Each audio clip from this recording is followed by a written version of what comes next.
When it comes to colour, it's hard to beat the rainbow lorikeet, one of Australia's most exquisitely plumaged birds.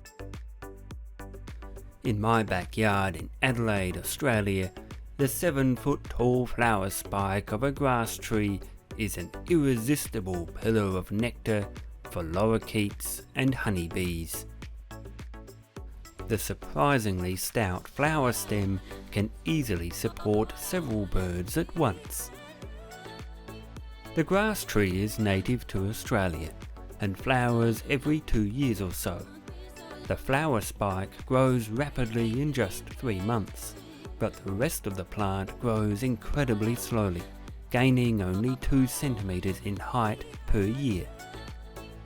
In the few short weeks in which it is in bloom, the grass tree is a magnet for nectar-feeding birds.